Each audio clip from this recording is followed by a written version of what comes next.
Number 1।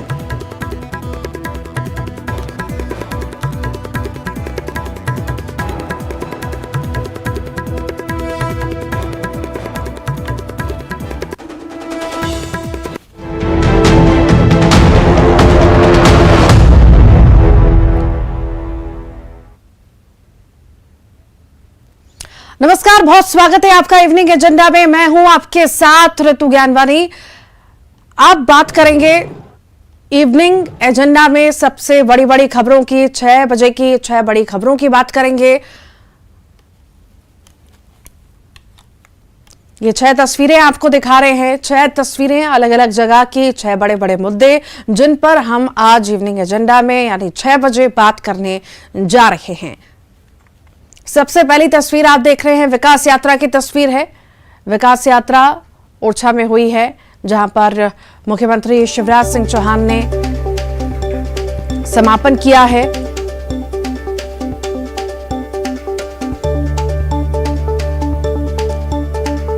और दूसरी तस्वीर दिग्विजय के गढ़ में सेंध मारी गई है बीजेपी द्वारा। तीसरी तस्वीर लापरवाही पर एक्शन लिया गया है, इंदौर के प्रिंसिपल पर जो हमला हुआ।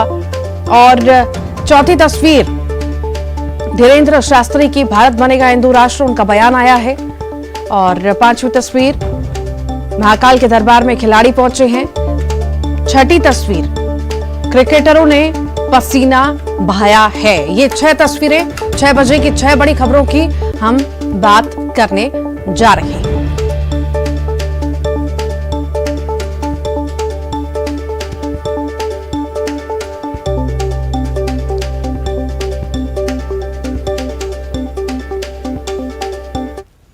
सबसे पहले बात बागेश्वर धाम की। बागेश्वर धाम के प्रमुख पंडित धीरेन्द्र कृष्ण शास्त्री ने एक बार फिर से हिंदू राष्ट्र की मांग को लेकर आवाज उठाई है। धीरेन्द्र कृष्ण शास्त्री ने कहा कि अब भारत को हिंदू राष्ट्र बनाने की मांग कर रहे हैं। एक हिंदुस्तान हिंदुओं को दे दो। हिंदू राष्ट्र का कॉन्सेप्ट सिर्फ हमारा इसीलिए है क्योंकि हमें जातिवाद खत्म करना है। कब तक मजहब की लड़ाई लड़ते रहेंगे? हिंदुस्तान के संविधान में 125 बार संशोधन हुआ, एक बार हिंदू राष्ट्र के लिए भी संविधान में संशोधन हुआ। सामाजिक समरसता के लिए धीरेन्द्र शास्त्री बागेश्वर धाम से रामराजा ओरछा तक पदयात्रा निकालने वाले हैं।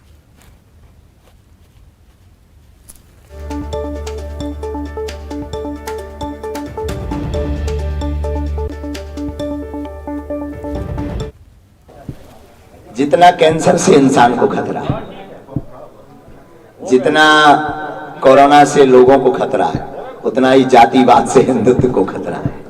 और हमें निडरता इसलिए है क्योंकि हमारे सिर पर, हमें सबके सिर पर हनुमान जी का हाथ है।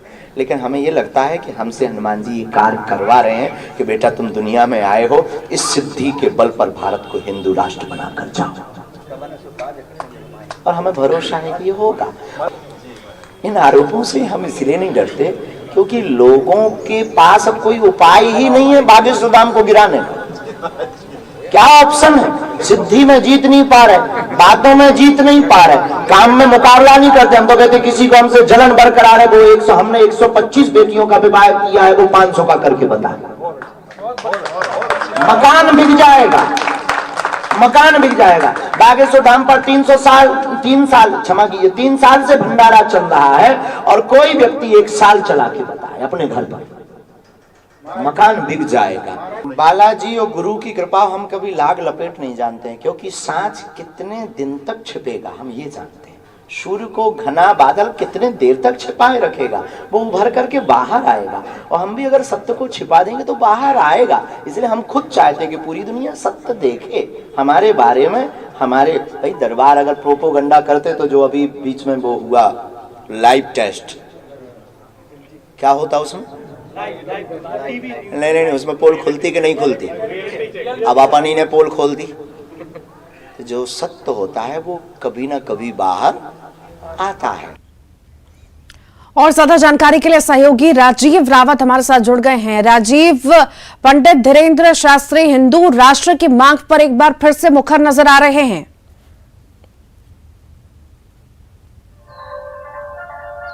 देखिए, पंडित धीरेन्द्र कृष्ण शास्त्री की टीकमगढ़ में 7 दिवसीय कथा चल रही हो। आज पंडित धीरेन्द्र कृष्ण शास्त्री ने पत्रकार वार्ता विशेष तौर पर बुलाई थी, क्योंकि धीरेन्द्र शास्त्री हिंदूवाद की मांग को लेकर, क्योंकि धीरेन्द्र शास्त्री ने कहा है कि हिंदू राष्ट्र हमको दे दो, हम जातिवाद खत्म कर देंगे, धर्मवाद खत्म कर देंगे, क्योंकि हिंदू राष्ट्र अगर भारत बनेगा और हिंदू राष्ट्र बनता है तो इसके बाद हम पूरे राष्ट्र में जातिवाद खत्म हो जाएगा, क्योंकि सनातन धर्म किसी जातिवाद को नहीं सिखाता है। यह हिंदू राष्ट्र बनेगा तो जातिवाद खत्म हो जाएगा, क्योंकि अगर हिंदू राष्ट्र बनेगा, क्योंकि हिंदू राष्ट्र बोले उनका कहना है कि बड़ा सनातन धर्म बड़ा वृक्ष है और सभी को अपने साथ लेकर चलता है। यहाँ मुस्लिम की भी जरूरत है, सिख की भी जरूरत है। तो इस हिंदू राष्ट्र वाले मामले को लेकर धीरेन्द्र शास्त्री प्रमुख हुए हैं। आज उन्होंने पत्रकार वार्ता के दौरान यह बड़ी बात कही है। उन्होंने साथ ही यह कहा है कि अब हम बागेश्वर से ओरछा, रामराजा सरकार ओरछा तक एक पैदल यात्रा निकालने जा रहे हैं, जो पैदल यात्रा जो समाज को जोड़ेगी और इसमें जातिवाद को खत्म करेगी। तो समरसता को लाने के लिए यह पैदल यात्रा भी निकालने जा रहे हैं। जी, बड़ा बयान दिया है उन्होंने और लंबे वक्त से वो मांग करते हुए आ रहे हैं। और बीजेपी सांसद ने भी मांग की थी, जैसा कि कुछ दिन पहले जिक्र किया था, प्रज्ञा ठाकुर ने कहा था कि हिंदू राष्ट्र बनना चाहिए और मांग अब बढ़ती जा रही है। उन्होंने ये भी साफ तौर से धीरेन्द्र शास्त्री ने कहा है कि जब इतने संशोधन हो सकते हैं संविधान में, तो ये संशोधन क्यों नहीं हो सकता, ये करके दिखाएं, फिर देखिए हिंदू राष्ट्र कैसे चलता है और राजनीति पूरी तरह से जैसे चलती है इन मुद्दों पर वो खत्म हो जाएगी।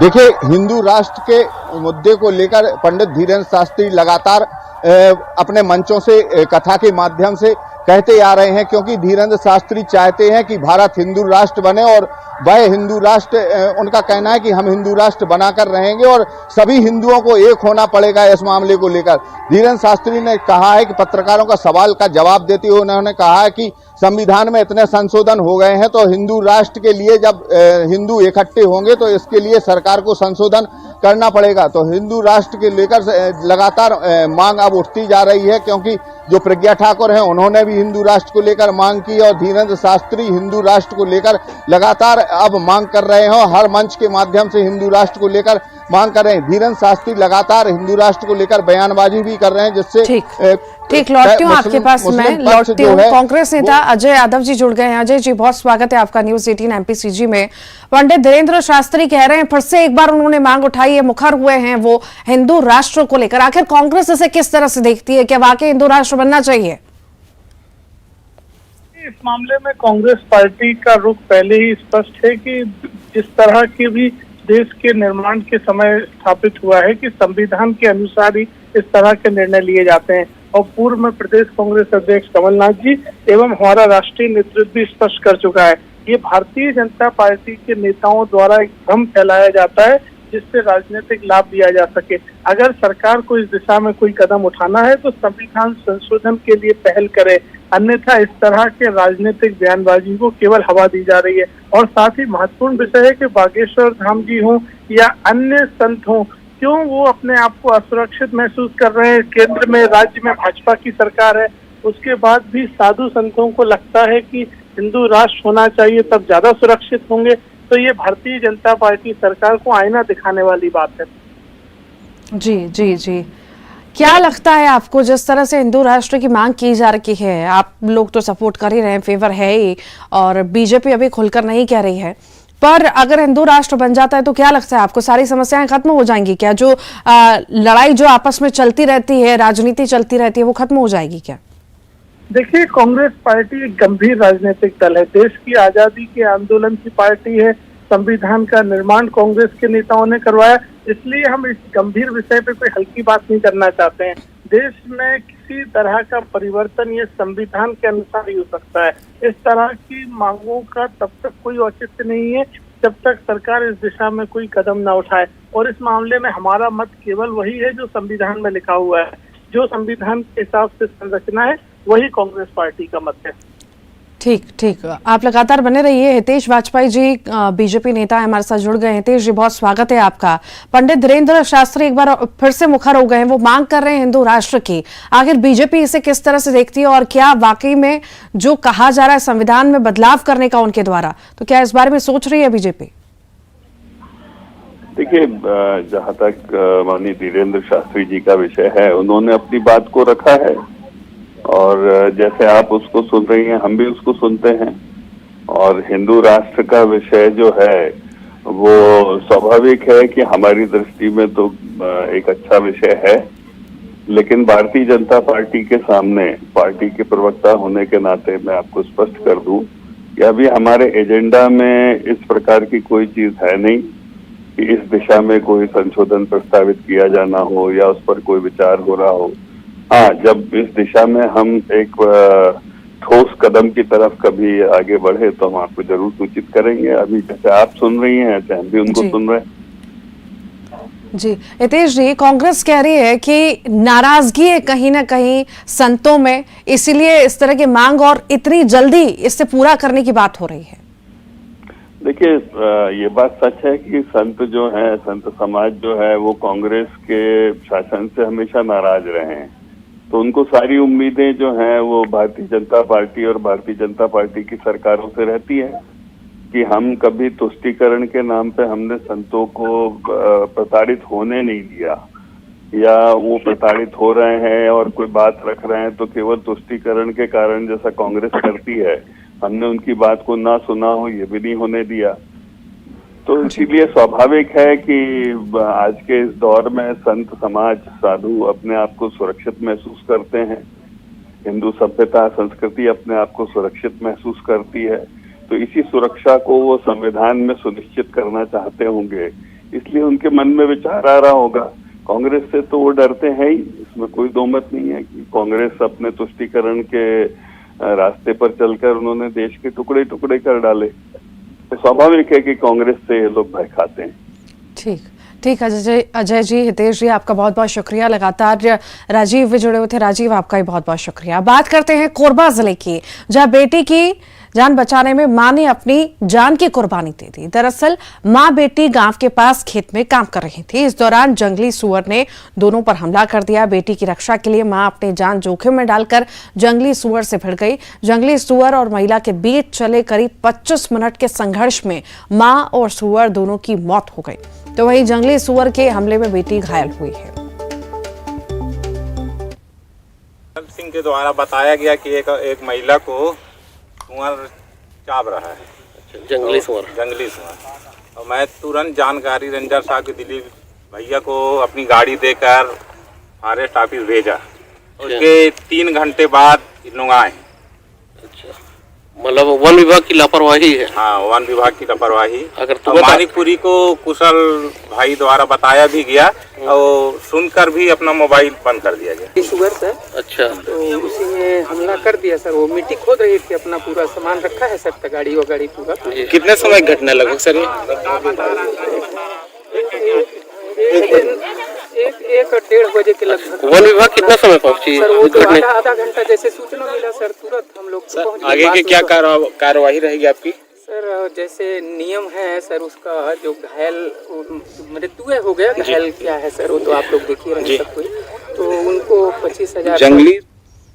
और ज्यादा जानकारी के लिए अब्दुल हमारे साथ जुड़ गए हैं। अब्दुल, वन विभाग की सक्रियता ना होना इसका ये जीता जाता एग्जाम्पल है कि किस तरह से जंगली जानवर रिहायशी इलाकों में आ जाते हैं और लोगों पर हमला करते हैं और जान पर बनाती है। और एक और तस्वीर हम देख रहे हैं, आए दिन ऐसी तस्वीर आती है और आज एक और तस्वीर की मां की मौत हो गई इसमें। ये निश्चित तौर पर जिस तरीके से ये जंगली हाथियों का जो आतंक है वो कटघोरा वन मंडल क्षेत्र के पसान क्षेत्र में लगातार बना हुआ था और अभी कुछ दिनों से जरूर लगा, लेकिन उसके बाद जंगली हाथियों का भी जो है आतंक जो है वो सामने आ रहा है, जिसमें ये पसान वन परिक्षेत्र के तेलिया मार्ग की ये घटना सामने है, जहाँ पर दुवशिया बाई जो है वो अपने बेटी के साथ खेत में काम करने गई थी और उस दौरान जंगली सुअर के साथ उसका मुठभेड़ हो गई और उसे लगभग 25 मिनट वो संघर्ष के साथ करी अपने को बचाने की कोशिश की। उसके बाद वो उसकी भी मौत हुई है। हाँ, उसके हम जंगली सुअर के हमले से और जंगली सुअर की भी मौत हो गई। वहीं उसकी बेटी जो है 11 साल की, वो इसमें गंभीर हुई है, जो उसके इलाज चल रहा है। ठीक, बहुत बहुत शुक्रिया। छतरपुर से बड़ी खबर की बात करते हैं। 3 साल की बच्ची खोले बोरवेल में गिरी है। 3 साल की मासूम नैन्सी बोरवेल में गिरी है। खेलते समय खोले बोरवेल में गिरी है। आला अधिकारी मौके पर रवाना हो चुके हैं। 30 फीट गहरे बोर में फंसे होने की आशंका है। कुछ समय बाद एनडीआरएफ की टीम पहुंचेगी।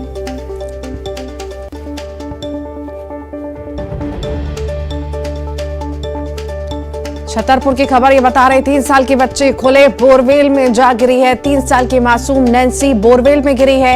ये बड़ी खबर इस वक्त आपको बता रहे हैं। छतरपुर से ये बड़ी खबर बता रहे हैं। 3 साल की बच्ची खुले बोरवेल में गिरी है। 3 साल की मासूम नैन्सी बोरवेल में गिरी है। कुछ ही देर बाद एनडीआरएफ की टीम पहुंचेगी मौके पर। भारी भीड़ जो है वहां पर जमा हो चुकी है और लगातार प्रयास किया जा रहा है बच्ची को निकालने का।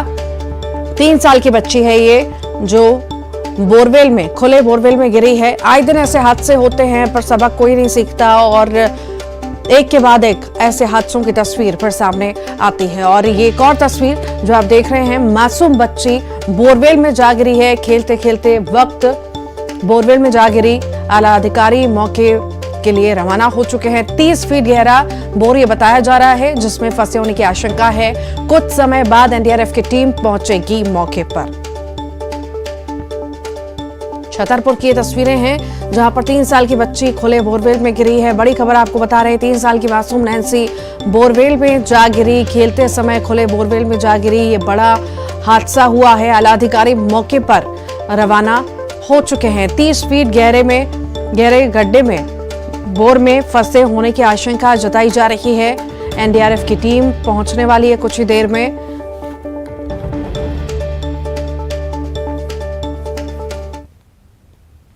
छतरपुर जिले के थाना बिजावर में 3 वर्ष की बच्ची नैन्सी विश्वकर्मा बोरवेल में गिर गई है, जिसके लिए जिले के सारे संसाधन इकट्ठे किए जा रहे हैं और हम लोग भी जिला मुख्यालय से बिजावर जा रहे हैं। और हम सब आप लोगों से उम्मीद करते हैं लगातार आप बच्ची के लिए प्रार्थना करिए और हम सबका यही प्रयास रहेगा आज बच्ची को सकुशल रिकवर करें। क्या नहीं है आपके पास? कहाँ पर है?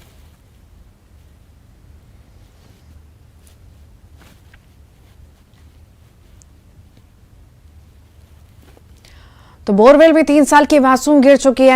एनडीआरएफ की टीम जो है मौके के लिए रवाना हो चुकी है। आला अधिकारी मौके के लिए रवाना हो चुके हैं। फिलहाल कैसी स्थिति है इसको जानने के लिए सहयोगी हमारे साथ जुड़ गए हैं।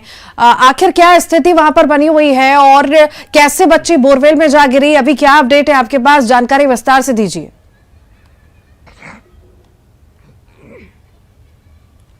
देखिए ऋतु, बिल्कुल जिस तरीके से जो मासूम बच्चे के बोरवेल में गिरे जाने का मामला सामने आया है वो बिजावर थाना अंतर्गत, जो जिले का बिजावर थाना है वहां के अंतर्गत जो पाली गांव आता है, यह जो गांव है वो ललगवा ग्राम पंचायत में आता है। और जो मासूम बच्ची है अपने परिजनों के साथ खेत पर थी और खेलते समय ही वहां पर खुले हुए बोरवेल में गिर जाती है। और मासूम की उम्र जो है वो 3 वर्ष बताई जा रही है। मासूम बच्ची का नाम नैन्सी विश्वकर्मा बताया गया है। जैसे ही इस पूरे मामले की खबर और मासूम बच्ची के खुले बोर में गिर जाने की सूचना स्थानीय प्रशासन और जिला प्रशासन को लगी तो तत्काल वहां पर पुलिस अधीक्षक मौके के लिए रवाना हो गए हैं। पुलिस बल भी मौके के लिए वहां पर कुछ पुलिस अधिकारी जो हैं वो पहुंच चुके हैं। जैसा कि तस्वीरों में दर्शक देख पा रहे होंगे कि जो बोरवेल है उसको में देख रहे हैं, परिजन जो है टार्च डालकर देख रहे हैं कि आखिरकार मासूम बच्ची जो है नैन्सी विश्वकर्मा जिसकी उम्र 3 वर्ष बताई जा रही है वो कितनी गहराई पर फंसी हुई है।